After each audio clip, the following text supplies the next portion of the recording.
So last time we did a little tour around the book of Job. Oh yes. In February.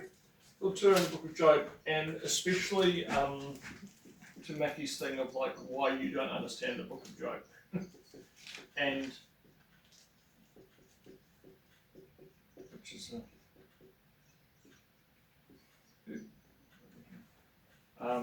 so just have a look at that video, because obviously I'm repeating plenty of that stuff. I feel like with him you're just sort of getting a nice free theological college education, you know, because he's a theology professor and all that, Old Testament guy, Hebrew Bible guy. And so just have a look up to that one. But it's that cycle, wasn't it? That pattern of, hello, come in. Of, you know, when you set up, oh goodness me, how, you know, but you have that sort of redemption thing at the end. And in the meantime, in the middle, you have this sort of this suffering and, you know, or, you know, disaster or whatever. You know, and like a new start here, some sort, you know. So at the start of the book, you know, Job is set up as this this amazing, perfect guy. And you're actually allowed to go, when you're reading the Bible, you're allowed to go, what am I reading? Because the problem in saying, oh, the Bible is literally true and I believe every word and it's all true, is that in our minds we translate that into, as in the way I understand science, or the way I understand, you know, the news, which we're increasingly coming to realise is a version of events. And it's the same for all of us. You know, if you tell me how this morning went, goodness me, it'd be a different story completely to one I tell, or you tell, because you have different things that have come to prominence, there'll be different messages we'd be wanting to get across. Does that mean we were there? Does that mean any of our accounts are untrue? No. But it also depends how we might all be trying to do it in a certain style, like report. Somebody else might write a poem about the morning, you know. Now, that's going to be a very different sort of read, isn't it? So that's what we're trying to get at. And what is the book of Job? Remind ourselves what the book of Job is. Which part of there's just a little bit of a tour in the Bible. The first 5 books of the Bible are what? Genesis, Exodus, the law or the Torah. So the law, Torah actually means instruction or teaching rather than law, although it's often said as law. But it's actually teaching of Moses, which includes many laws. So that's the law, that's how it's referred to. And then after that, you know, Joshua Judges, the next lot right through, is actually what's regarded as the former prophets. We think of it as like as history, but it's actually intended as the former, when Jews say like the law and the prophets, actually include that in the prophets. And then in the middle of that, you've got, so, but where do those books end? You know, that start off with Joshua Judges. When does it go into a different sort of literature? You know, so it's all the stories of the king. After Easter. Yeah, after Easter, isn't it? So the thing is that Easter's later, and by the way, the First and Second Chronicles after First and Second Kings are at the end of the Hebrew Bible. So they're like a recap of the whole thing. But we decide, oh, there's a lot in common with the other stuff, so we'll just chuck them up to First and Second Kings. That's a Christian idea to do that, not a Jewish idea. After Chronicles, then it's Easter. And the reason Ezra and Nehemiah, because that's about them returning to the land in the next 100 years or so. So we're still doing that sort of chronological thing.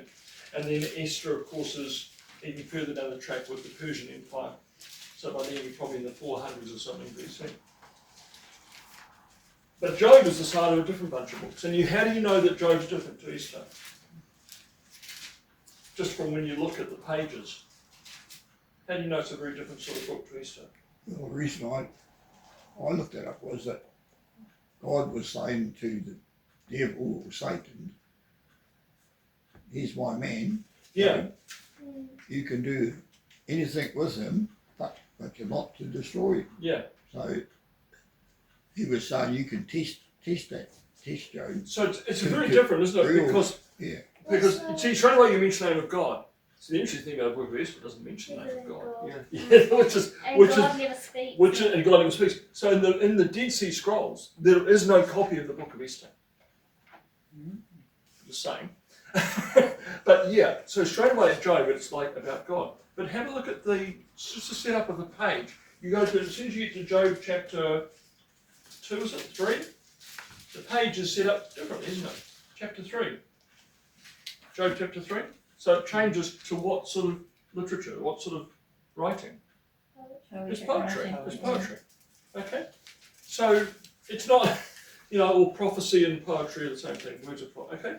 So it's different literature. So from Job through to Psalms, much more focus on God. Although then in Proverbs, it sort of gets a bit interesting. Psalms, Proverbs, written in that same sort of poetry thing. Ecclesiastes, this is what's called the wisdom literature, or sometimes just called the writings. The writings. So, yeah, you're dealing with a different sort of literature. But what it means is that when you see that conversation, you're going, wait on, I'm looking at a scene of God in heaven, like, what on earth you never get that in any other book of the Bible, do you? So you're allowed to go, wait on, what am I actually reading? You see what I mean? This is not like, and then the king reigned for 20 years and this happened and that happened and then they died. This is like, oh, I'm getting like a... And you think, and a good question is, how does the person writing know that this is a conversation in heaven? This is like a little bit, what sort of insight do they have? So it's a different sort of literature, and you're actually allowed to go, well, this, how is it true? You see what I mean? It's like, it's not the same as you and I talking about what happened this morning. It's a different sort of literature. And so you're allowed to go things like, which I'd never really thought of before until last time. I was like, is that Job a real person? And the answer is, you don't know, but there's plenty of indicators there that he might not be, because it says there was no one else like him. That's it, and we were looking at the idea of like how he's like a Jesus person, as he goes through all this completely unjust suffering. And at the end, he's the one that prays for his friends and sort of saves them, and he's restored, almost like a resurrection sort of story, Anyway, but we just looked at that and teased that out a bit. Now, and then after that is more, the major writing prophets, Isaiah, Jeremiah, Ezekiel. The books are huge books, and then the smaller books of prophets, Right. So, and we spent quite a bit of time in Genesis, haven't we, with the foundational story. So this is a very different approach to the Bible. As Christians, what we tend to often go is like, the important thing is Jesus, so we go to the Old Testament. So where in the Old Testament does it talk lots about, prophesying about Jesus? Oh, Isaiah. So we'll study Isaiah a lot because that'll get us to Jesus quickly. And we sort of, and then with the whole evolution creation thing, we've become embarrassed about Genesis chapters 1, 2, and 3. And often in recent decades gone, perhaps we should just leave that out. But Genesis 1, 2, and 3 are the foundation of the rest of the Bible. The rest of the Bible assumes that is the foundation of that. So it's like saying, it doesn't matter about the foundation of the building, we'll just make sure these walls are right. So, that's not going to go very well, just saying. So, so we've done quite a bit of that. So we're going to now go to the New Testament, because you had a year of it on Old Testament, haven't you, really? Is that right? Something like that. Yeah. So we're going to go to Gospel of John. Again, there's the 3 or 4. If you just Google that, you'll get 3 or 4 lovely talks on this. And what he did there, Mr. Mackey did, was he actually addressed, he's from Seattle. No, he's not from Seattle, he's from Portland, Oregon. Beg your pardon. But he actually did a Seattle area pastors teaching on this, where they all wanted, in their churches around Seattle, to all preach on the same thing all year. Let's bring Tim in to, give us a sort of start-off talk, and set us on our different paths of preaching the Gospel of John. So those talks were recorded. So I'm going to rub that off in a bit. But that's the video sort of stuff too. That was last time. That's this time. Okay, I'm going to rub it up. And I want you to tell me, start with what you know about the Gospel of John. Away you go. Okay. We're actually not 100% certain it's written by John, and throughout the whole book, the author refers to himself as the disciple whom Jesus Yeah, loved. okay. So disciple. That's also where we find Jesus calling himself God when he uses the term I am. As You're right. Disciple whom Jesus loved. We've got lots. So is the writer writes himself into the story as the disciple user. He calls himself John. Okay. The only person he calls John is John the Baptist, but he doesn't call him the Baptist. He just calls him John. Like if you want a real John, that's the guy, not me.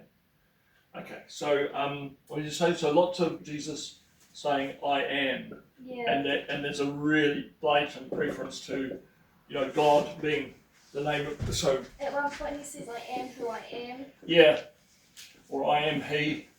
Yeah, lots of I am stuff.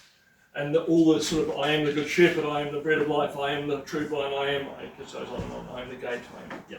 In the beginning, it's a real reference to Genesis. Yep, it starts off with it in the beginning. So in John chapter 1,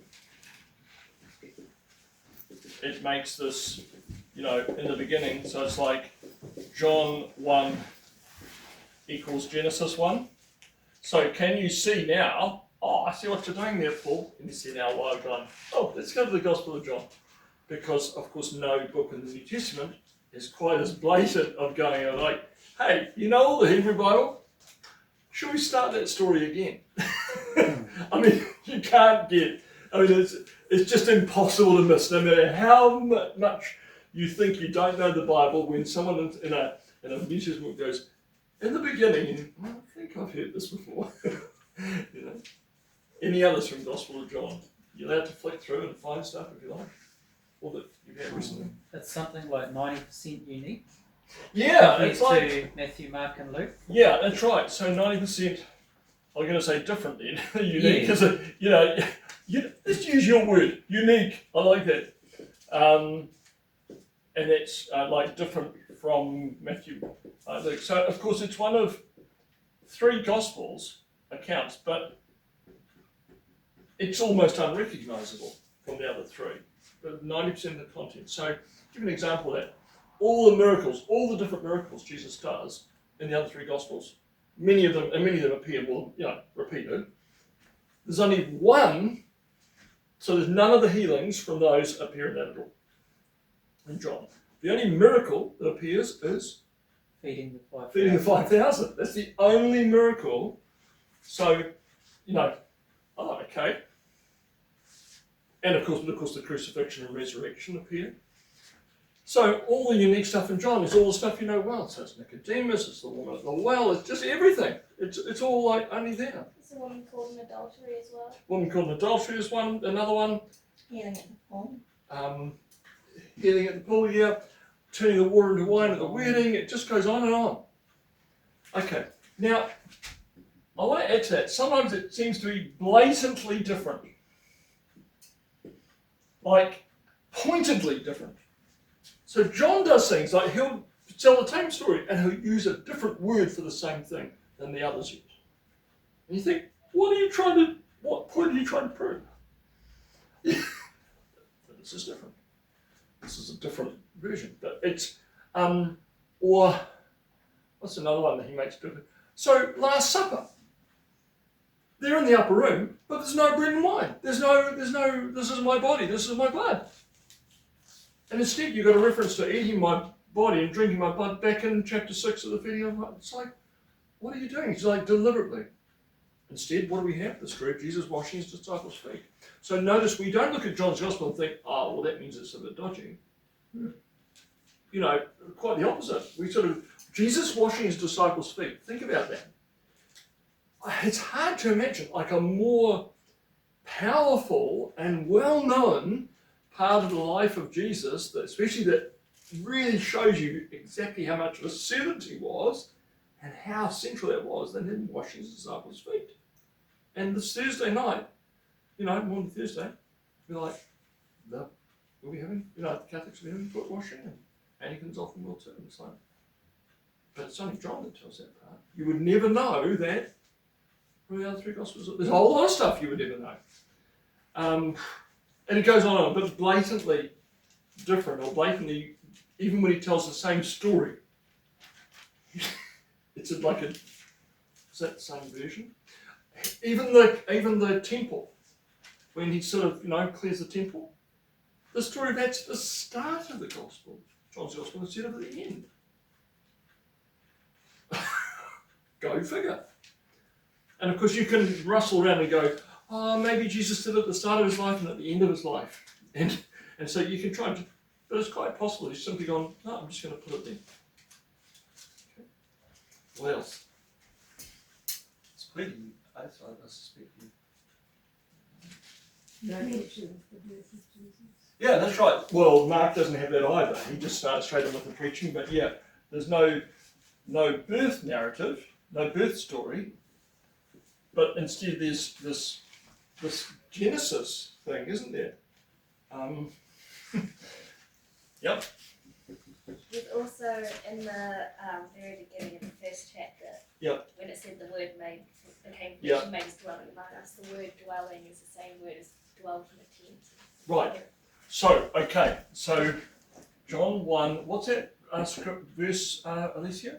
It's verse 14. Verse 14. So, the dwelling, It's the same word So, as it's dwelt the- in a tent. in as the in, like, tent. tabernacle.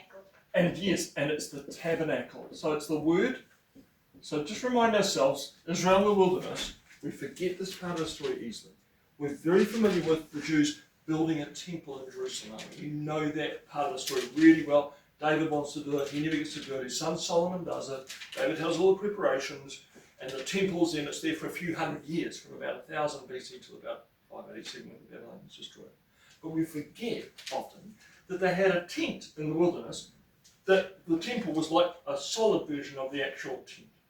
You know, the tent has similar dimensions, not big of course, but you know, for doing all the what become the temple rituals as the tent. And of course it's a mobile temple. You know, you can roll it up and go to the next place. Okay, and that's where the God meets them in there, and they do the sacrifice and so on. So there's a tent thing. So this is interesting. So there's a whole thing that, and I want to tie that in with the word temple too. So here's a really weird thing with the Gospels, with John's Gospel. In the other Gospels, Matthew's Gospel, Mark's Gospel, when does Jesus first get to Jerusalem? In Matthew's Gospel. Do you know when he first gets to Jerusalem? Well, the first time they say, oh, now he's in Jerusalem. That's when he was about 12 or 14 when he went, when Joseph and Mary went. Ah, okay. So you're remembering that story. That's in Luke's Gospel. So you're right. Yes, in Luke's Gospel you get this when he's about 13. Okay, and they go up to a festival in the He temple. went missing. So Luke's Gospel, at least, you get him going up to a temple for a festival. In Luke's Gospel also you get he's circumcised. And Mary then goes to do the offering at the temple. So they seem to stay in Bethlehem and around there, because Bethlehem's near Jerusalem, in Judea, in that part of Israel. And they obviously stayed around for that next little bit of the life. And, and they're visiting that. And then you've got when he's about 13. But when after then? When he goes public, in that part of his ministry, in Matthew, Mark, and Luke's Gospel, when does he get to Jerusalem? Does he get there before the end of his life? No, I think in those Gospels Well, he it didn't. takes it's a whole No, journey. is it sorry? It's a whole journey all the way until. Yeah. So where does he start off his ministry in those Gospels? Which area? Where is he? The disciples. he met John the Baptist. Ah. Does he start So with the And John then the he Baptist thing is down further south, Yeah. Judea, the Jordan River. Yeah. But there's no mention of going to Jerusalem, is there, in that Doesn't he one? start And then in he went Nazareth out in because the Mark wilderness. Ruffalo Yeah. is respected in his And then he's up hometown? in Galilee, isn't it? His home area is Nazareth. Nazareth is hometown. And he calls his disciples, and he seems to be around the Sea of Galilee, doesn't he? And he's doing all these miracles, and he's up to Tyre and Sidon, and he's sort of all in the north and over there. He's sometimes in Samaria a bit around there, but he's never in Jerusalem. until Would he pick up his disciples from in Damascus, was it? in the disciples around Galilee. Galilee. Yeah, so Peter and James and John, they're fishing, Sea of Galilee. Yeah. Yeah. So he goes to Jerusalem, and they sort of deliberately leave that till the end of the story. John, when does Jesus first get to Jerusalem?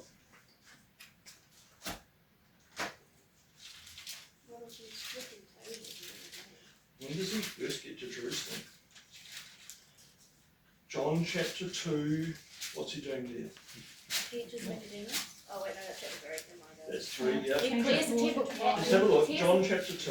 Where is he there? In chapter 2, he's clearing the temple. Oh, sorry, one on. Is he there in chapter 1? Because then he's with John the Baptist. No, look, the Lamb of God. No, he's with his disciples, and they seem to be going to leave for Galilee. It says in chapter 1, verse 43.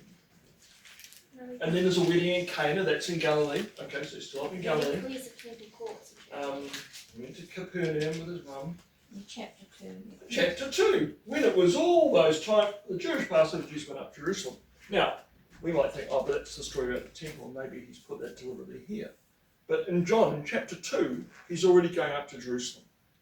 Okay? You see, that's a very, very different emphasis. Jerusalem. I thought the whole point is he doesn't do that until the end of his life. So it's like, oh, okay. And then chapter 3. We don't know where that conversation takes place with Nicodemus. It doesn't say, does it? Doesn't tell you at all. It just says he came to him at night. No idea. And then in chapter 3, verse 22, he went to the Judean countryside, so he's sort of near Jerusalem. He's down that way. Chapter 4, now he left Judea, chapter 4, verse 3, and went back once more to Galilee. Now, there's a pattern here. He's sort of almost yo-yoing back and forth from Judea, where Jerusalem and Bethlehem are, back to Galilee in the north. And on the way, he goes through, talks to the Samaritan woman. Chapter 4, verse 43, chapter 4, verse 43, after 2 days he left for Galilee, back to Galilee. And then, chapter 5, what's happening? Where's Jesus going? Chapter 5, verse 1.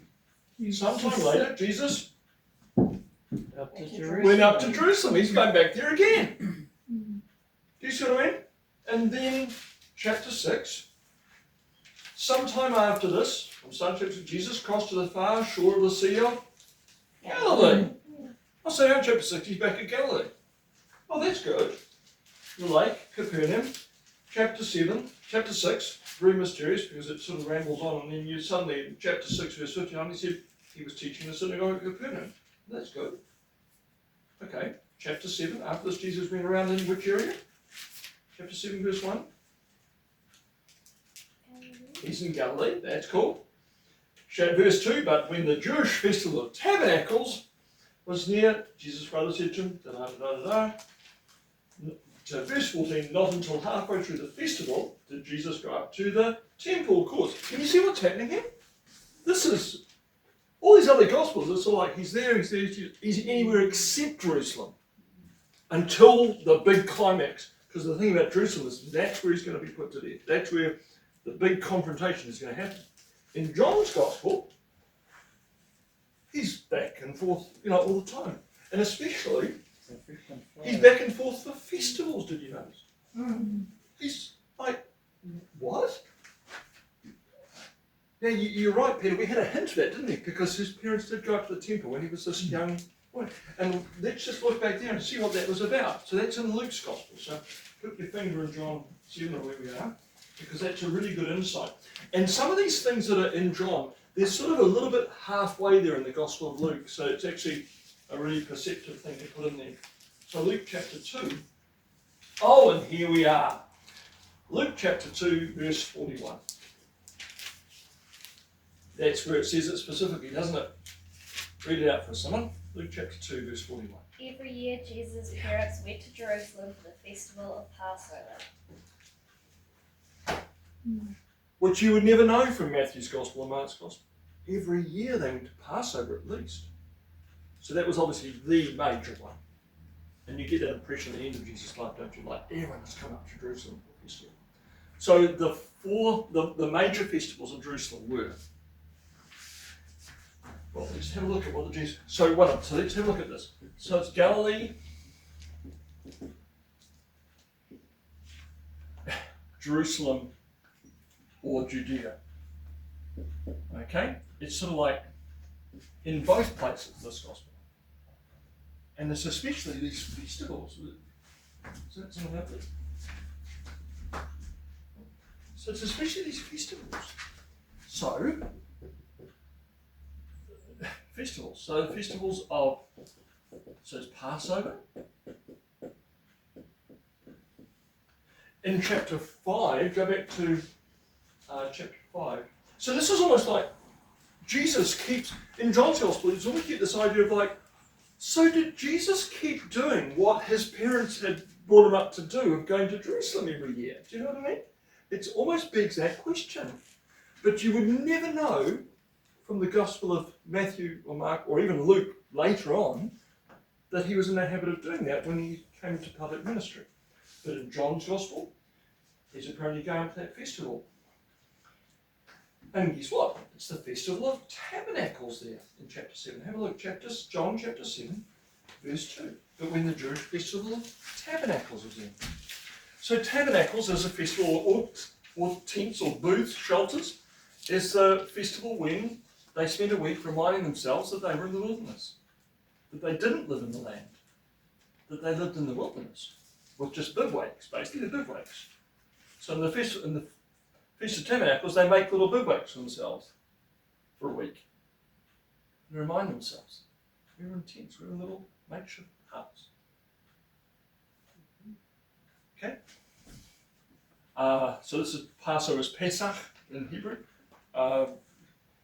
Tabernacles, which is the tent thing, yeah? The tabernacle thing. Tabernacles or tents is, the Festival of Tents doesn't sound quite as high-flying as the Festival of Tabernacles. Sounds much more religious, doesn't it? I mean, the main Baptist church in Auckland, Queen Street, is called the Auckland Baptist Tabernacle. It became quite a favourite word to use for, Baptist churches. But, the Mormon Tabernacle Choir, isn't it? And what is it? It's a grand building. It's not a tent. Do you see what I mean? So we like doing this with the religious words, don't we? Make them more grand than they are. What's the other major one between Passover and... So these are a few months apart. This is about October-ish. And by the way, the Day of Atonement and which is Jewish New Year, Rosh Hashanah, is in that lot too. Passover, celebrating the release, the coming out of slavery in Egypt. What's the other one? Just 7 weeks after Passover. The Festival of Weeks? Yes.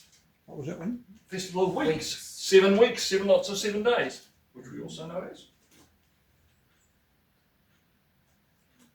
Because 7 times 7 is 49, which is almost 50. And the word for 5 in Greek is Pentecost. But Pentecost is a Greek version of the Festival of Weeks. So this is a first fruits of harvest.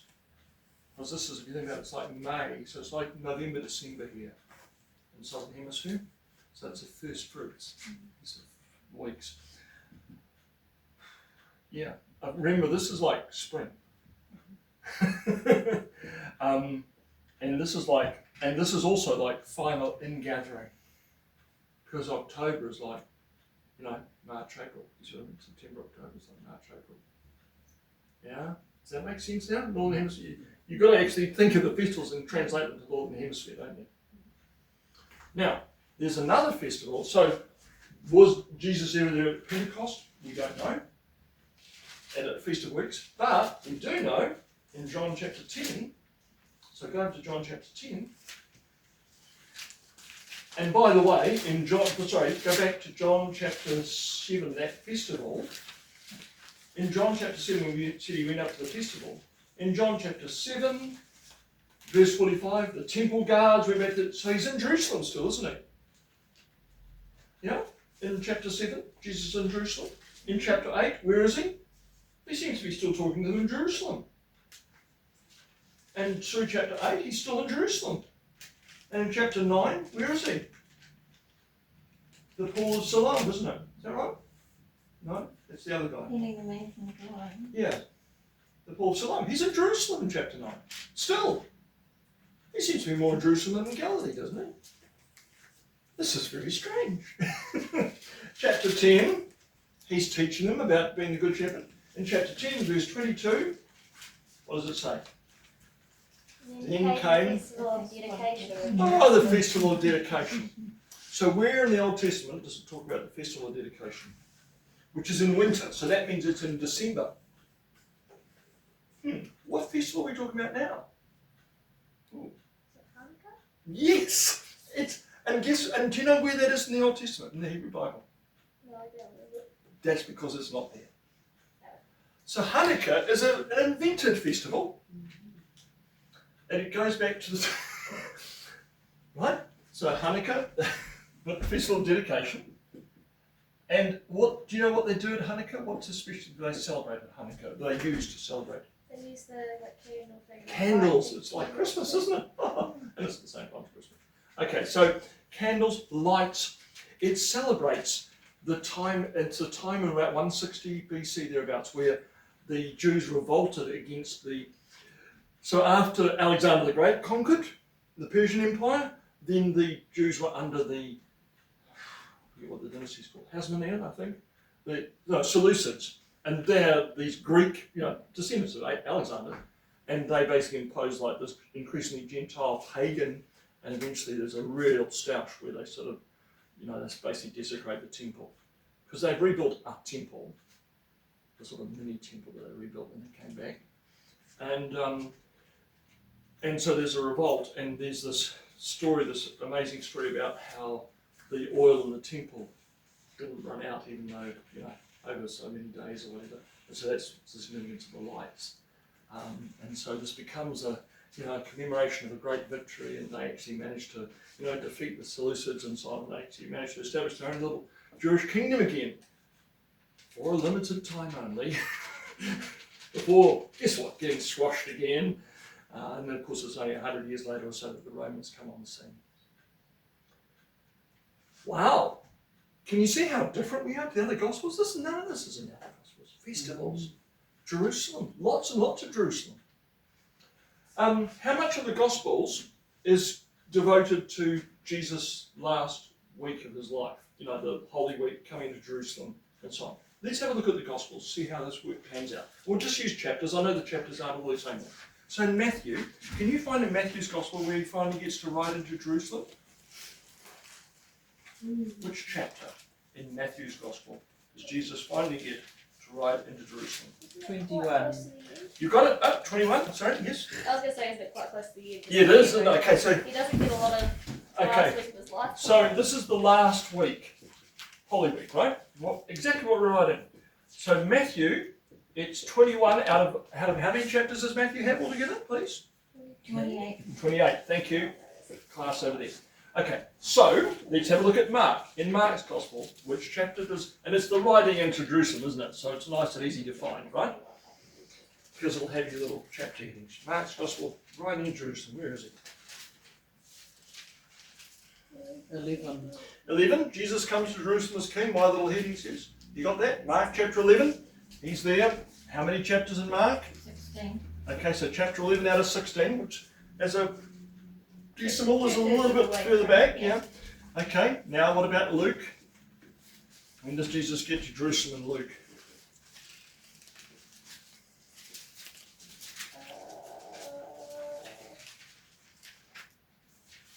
Which chapter is in the middle of?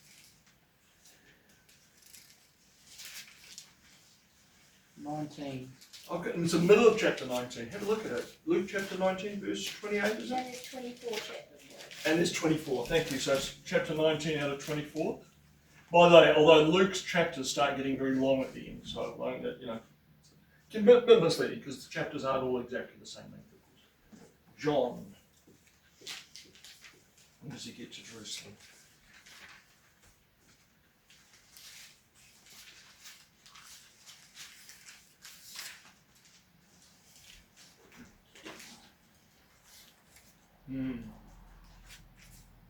You got it there, Joe? What is it? Which chapter? Which chapter is it in John that you, sorry, you got to find that John chapter when he comes, because it still hasn't come into Jerusalem.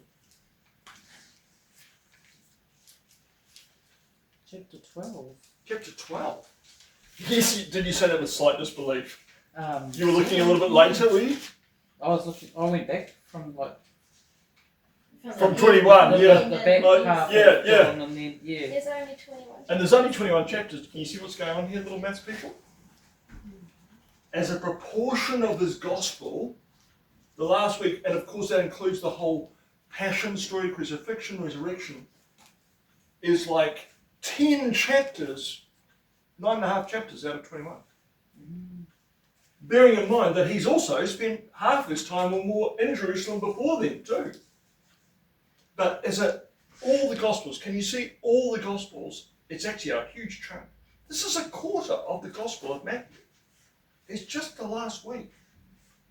You know, if you ever wanted a message from the Gospels that it's not just about Jesus teaching, and love the example, and wouldn't that be nice if we all lived like that, the early Christians remembering his story, it's about this last week, big time. I mean, there's 3 years of public ministry, and this is let's say 2 or 3 weeks if we count resurrection stories, you know, it's a month or two out of that 3 years. And it's like a quarter of it, or it's like more than a quarter, or it's like, you know, about a quarter, or it's like almost half. It's a big signal, isn't it, of what the writers, what's important.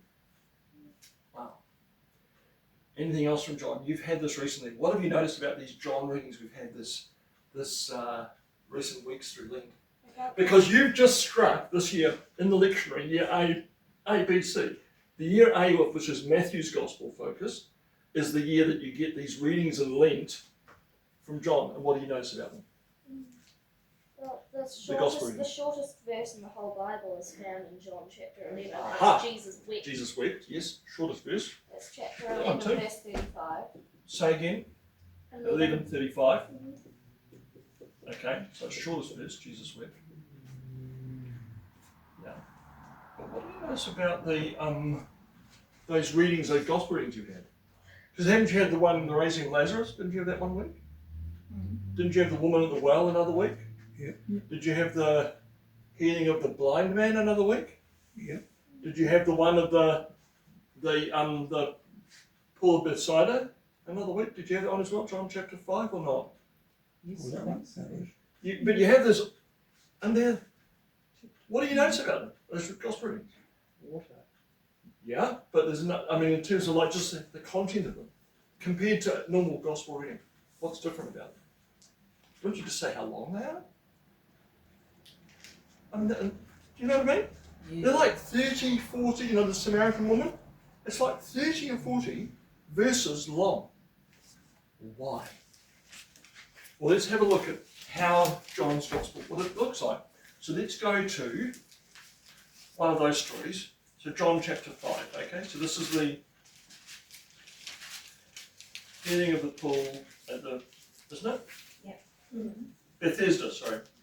Not Bethsaida. Bethsaida is in Galilee, sorry. It's in Galilee. Bethesda, which is why Bethesda is used as a name for a hospital in America. Bethesda. Okay. Okay, so, and it's about him. So the story starts at chapter 5, verse 1, doesn't it? Where does the story finish? John chapter 12, I forgot to listen. There's different answers to this, by the way. So where does the story finish? Sorry, where was Anne? After he healed them. After he healed them. So which verse are you in there, Anne? Chapter 5, verse 15. That's fine, isn't it? Verse 15. Pick up your mat and walk. But then John goes straight into a discussion, doesn't he? So because Jesus was doing these things, on the Sabbath. so now there's a whole section to the end of the chapter that follows on. It's all about as a result of that. So yes, it's like 16 verses, but then there's another whatever this. But you're right, I think you're right, Anne. It's only really the story itself. Let's go over to chapter 9, that story with the man born blind. What about that one? That starts at verse 1. Where does it finish? At the end of the chapter. At the end of the chapter, which is like Chapter 41 10. verses, right? And it's just one long story. Go back to the woman at the well. John chapter 4. The story starts, the start of the chapter pretty much. Where does the story finish? Verse 54. Well, I know that's because that's a different story. Look at verse 23. It That's a different healing there.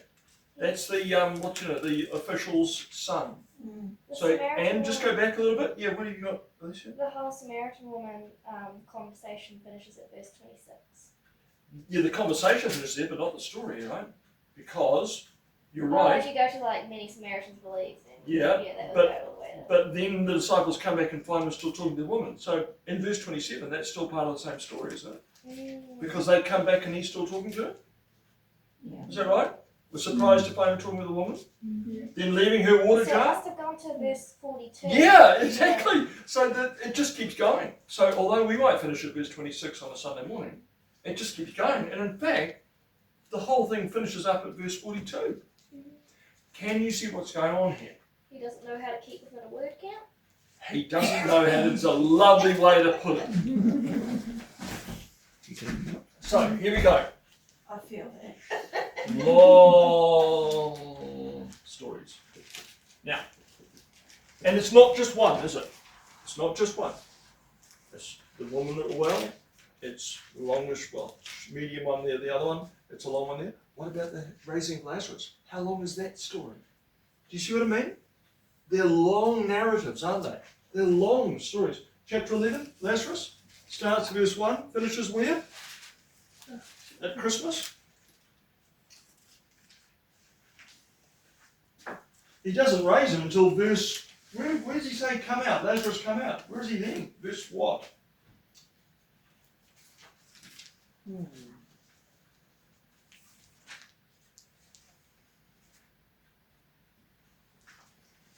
But he put you in the picture though, eh? 40 something, isn't it? 44. 44? 43. 43. Lazarus come out. Then verse 44. So when does the story finish? Sort of about there, but it's still then stuff about the fallout from it, isn't it? Mm. Anyway, do you see what I mean? Doesn't know how to keep within the word count.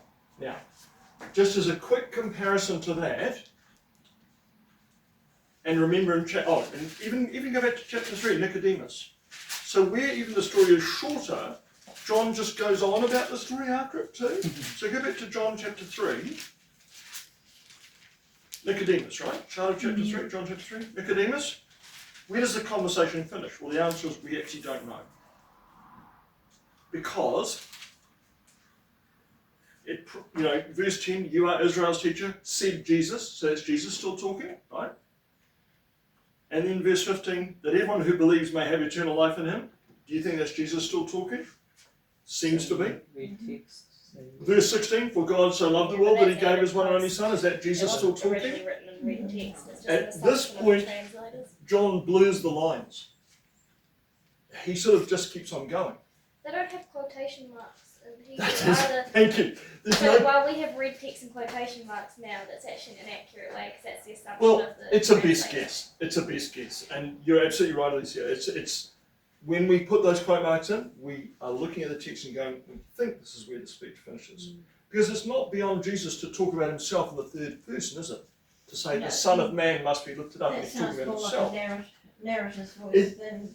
The verse 16, for God Yeah. so loved the world, it does, doesn't it? And that's what they think too here. But Jesus is not beyond that. But yeah, exactly. So, but do you see what I mean? It's like this. Now, flick back then to like Mark's Gospel, the most extreme You're example. jumping around so much. Mark's Gospel. What chapter?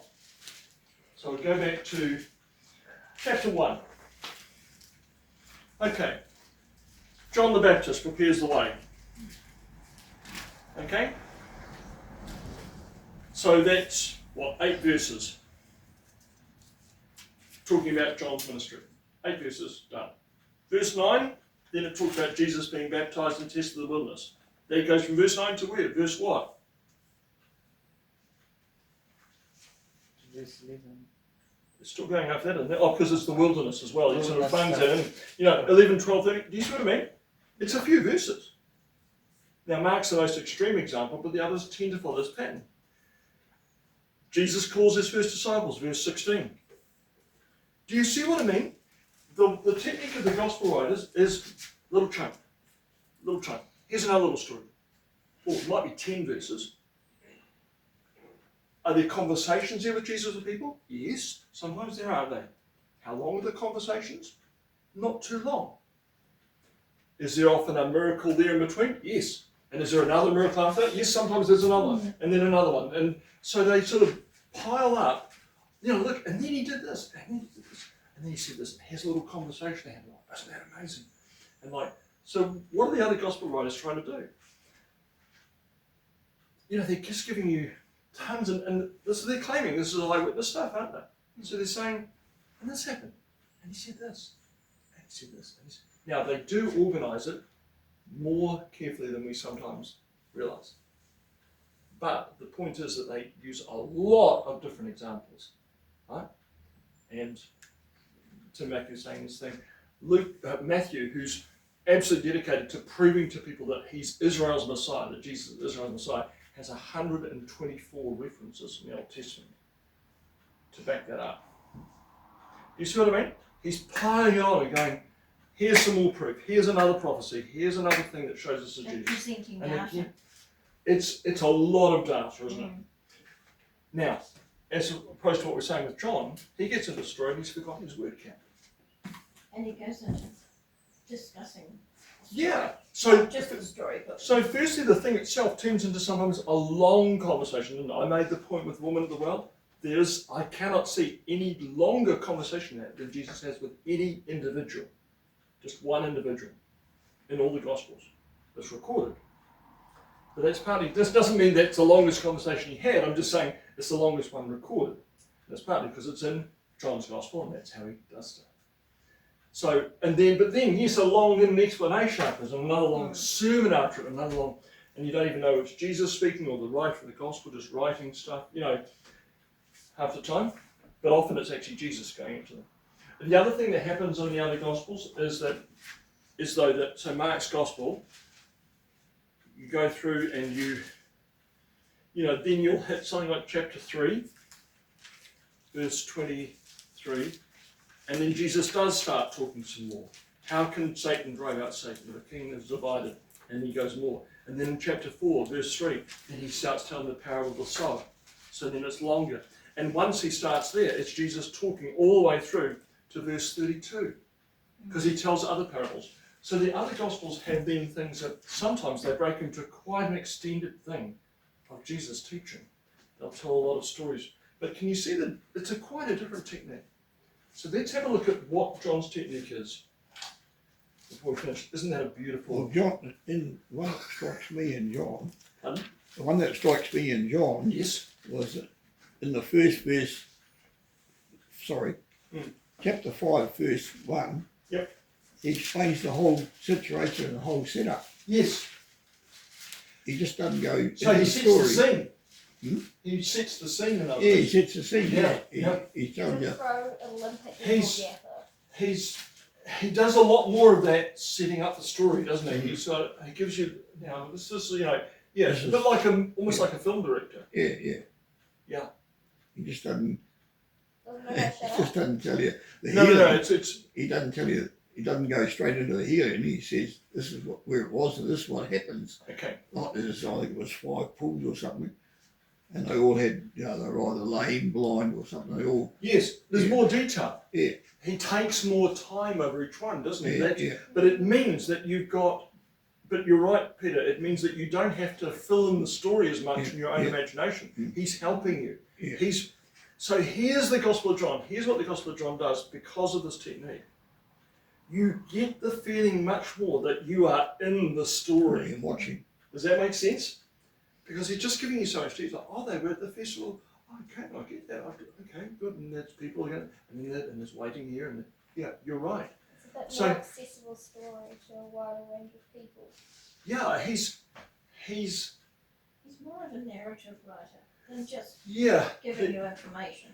Yeah, I mean the others are telling a story, but they're doing it in a particular way. He's Yeah. he's a bit of a, He's but I'm always seeing it more as this filmmaker thing. You know, he's like a, and one of the ways that Taranaki describes it is that they're like portraits. They're actually like, you know, they're like quite detailed pictures and descriptions of characters. So I want to look at that. Just finish with that, and in terms of like how that did that. Take a picture. No, it's okay. Take a video. Yeah, Take a picture. And so this is this. So John's Gospel, more than any others, has a very discernible structure. It's very structured. It's very intentional, and it goes like this. The absolute centre of John's Gospel, the middle chapter. In fact, it's even ended up being the middle pillar, if you like, in John's Gospel. Is what's the chapter, and when you've got 21 chapters, what's the middle number out of 21? Oh, 11 and a half. 11, no, just 11 actually. So in the list, in a row of 21 people, person number 11 is the middle one. 10 before them, 10 after them, right? Good maths teacher stuff. So what story is that? Lazarus. Lazarus. Why are we saying that that's the pivotal story? It's about death being overcome and conquered. Yes. So it's before you get to the resurrection, in the middle of his gospel, he's saying the resurrection is now. He's saying, he has Jesus saying, I am the resurrection and life now. And just to show it, he raises someone from the dead. Although he's done that in the other gospels, hasn't he? So the amazing thing is, of course, that Lazarus' story isn't in the other gospels, isn't it? But also, when does he do this? When is he doing this? What's in chapter 12 in John's Gospel? What did you say? Well, we started before the. He's heading off for it to an end. He's going to Jerusalem. Yeah. This happens just before. Like it's like in the week before or something. Or very close to it. See, Jesus was also telling them the story too, that Lazarus was only asleep. Yes. So Yep. Jesus has explained to them that Lazarus was asleep, and he's saying, this is what happened to me. I'll be asleep for 3 days, and Yep. I'll rise on the third. Yeah, except in Lazarus' case, it's on the 4th day. So they know he's dead by then. Because the 3 days, that's the traditional, like, you know, If you slip into a coma, yeah, you're going to die away up. you're gone, and you've definitely started decaying. So there's a lovely ending of John's Gospel of, so this is chapter 20 and 21. I'll put it here, 20, 21.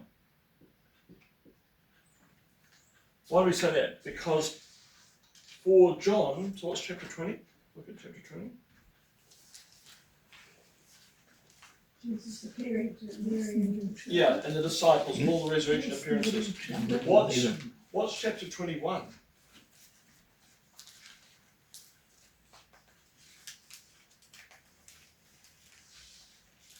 Isn't that where he appears to them again, but it's Lake of Tiberias? Or Yeah, Galilee? that's right. Yeah. By the way, in John, you know, I said here how he deliberately says things different name. He calls the Sea of Galilee the Sea of Tiberias. That's an absolutely typical example because it was known by that name as well. And so John uses that just to make sure that you think you're reading a different story, but it's the same one, okay? But then you got this thing in chapter 21. So it's almost like this is the big finish. This is, especially at the end of chapter 20, what is it saying? It actually gives a conclusion to the book, doesn't it? Read it out for us, chapter 20, verse 30. Yeah. Go, who's going to read to us? Jesus performed many other signs in the presence of his disciples, which are not recorded in this book. But these were written that you may believe that Jesus is the Messiah, the Son of God, and that by believing you may have life in his name. Okay, which sounds like a conclusion, doesn't it? It does kind of. It really sounds like it's the thing you write at the end of a story, isn't it? So what does John This do? is his prologue. So what is it? Yeah. So what is it? It's a Then he conclusion, has- right? then he has So, another so what does he do? So what does he do? He has another chapter, He repeats that same statement again. which yeah, and he repeats it, but it's actually a little bit different because at the end of chapter 21, there's a conversation, deep, meaningful, that finishes in verse 23, and then he says, then it says this. So, by the way, so chapter 20, that was the writer, wasn't it? Mhm. Saying, by the way, I mean, this is the writer coming out of the book, isn't it? Saying, I've written, by the way, dear reader, here I am, the author, isn't it? This is, literature, this is it, isn't it? It's like, what? Who does that? Well, someone who wants you to know that the writer's telling you a message and you should believe it, okay? So, cool, which is so helpful, isn't it? He's telling you why he wrote it. So now you know what you need to do, you need to believe it. Okay, but at the end of chapter 21, he writes another sort of conclusion that says, this is the disciple who testifies to these things because he's told a story about Peter and the disciple whom Jesus loved and who wrote them down. Well, so who's writing this? We know that his testimony is true.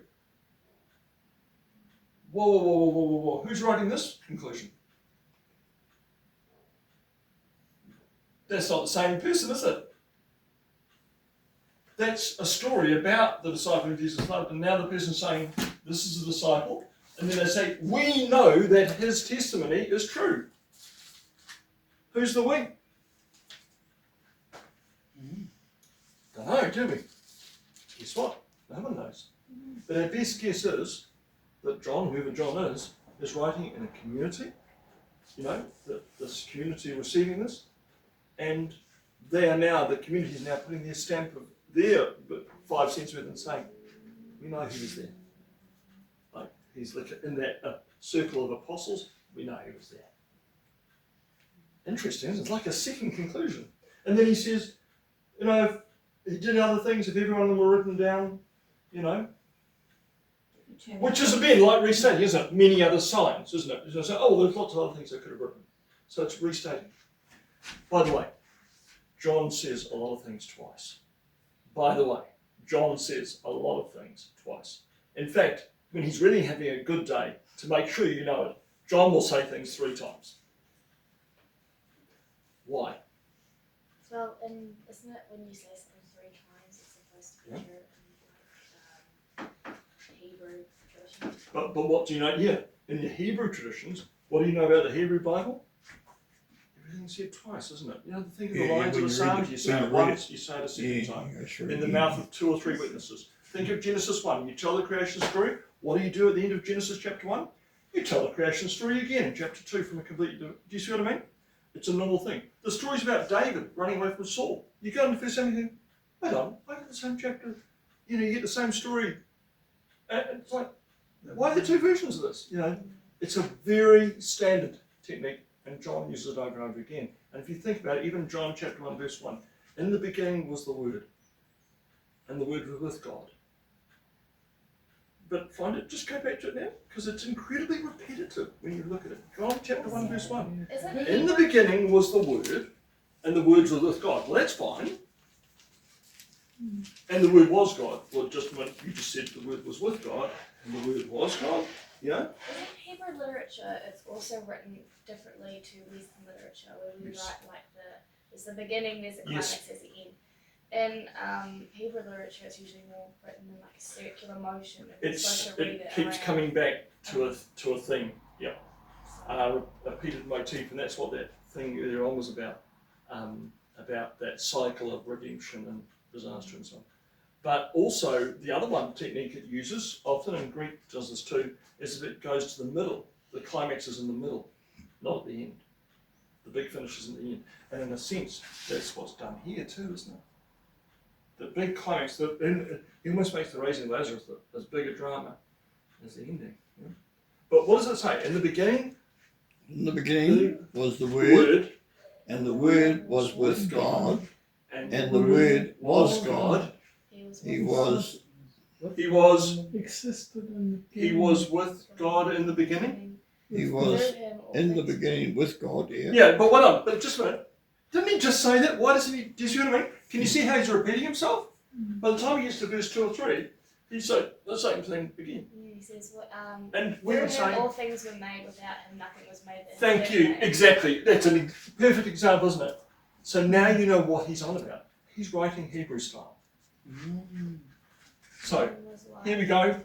So there is 12 to 20. What's happening in 12 to 20?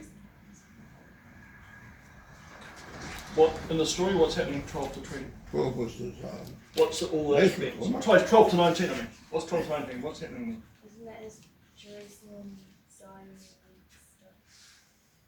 Yeah, that's all the Jerusalem stuff, isn't it? Final week. Final week. Chapter 1, of course, sets it all up, doesn't it? You know that, don't you? Chapter 1, because that's that amazing prologue leading into some early events. And then chapter 2 to 10. But here's an amazing thing. Chapter 2 to 10 is actually 2 lots of 4 portraits. Sorry, not 12 to 19, it's 13 to 12 to 19. There's, how do I do this, 13? This is, that part is the upper room, 5 chapters worth of Jesus with the disciples, the Last Supper, 5 chapters. And 18 to 19 is all the trial stuff, okay? This over here, 1 is the prologue, 2a is the temples. So these are the portraits of John, the pictures he paints. Just go back to that. 2a was the temple, I think. John chapter 2. No, that's the water into wine, isn't it? The wedding at Cana. The wedding at Cana. 1 story. 2b is Jesus in the temple. 3 is Jesus with who? Nicodemus. 4 is Jesus with the woman at the well. 5 is Jesus with. Heal that blind man. Oh, and sorry, by the way, 5. Why am I saying 5 starts a new part? Because in chapter 5, verse 1, here's a little, he just gives these clues. Chapter 5, verse 2, now there is in Jerusalem near the sheep gate a pool which in Aramaic is called Bethesda, and which is surrounded by 5 covered colonnades. That is a sign. I've started the next section. Because when you turn over to chapter 10, verse 22, he says, then came the festival of dedication, it was winter, and Jesus was in the temple court walking in Solomon's colonnade. He does this beautiful thing, chapter 5, chapter 10, where he goes, colonnade, colonnade. Start of section, end of section. That's tricky writing. Just hidden in there. And this is all Jerusalem. So this is who's the guy in chapter 5? That's the lame man, isn't it? At the pool, Bethesda, lame man. Chapter 6. Oh, and by the way, the whole thing there is he's on about the Sabbath. Chapter 6. It's the feeding of the 5,000. But it's a festival. Because, unlike the other Gospels, John says, what festival is the feeding of the 5,000?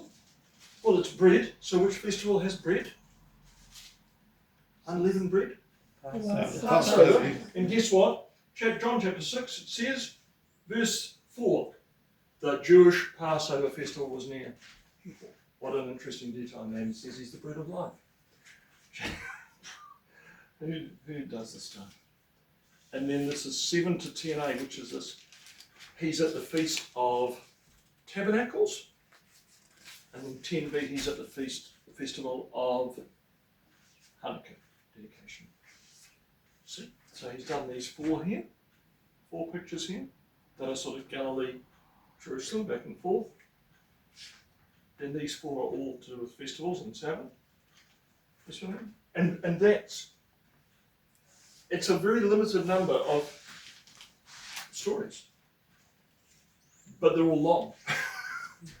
And they've all got lots of talking between.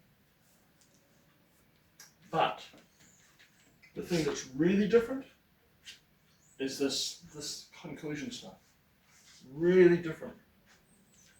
So John is saying, what's he saying there? He's saying, you got to the end. What, you don't believe in Jesus? I've written this so you would. You know, like, he's almost saying, go back and read it again. Maybe there's some things you missed.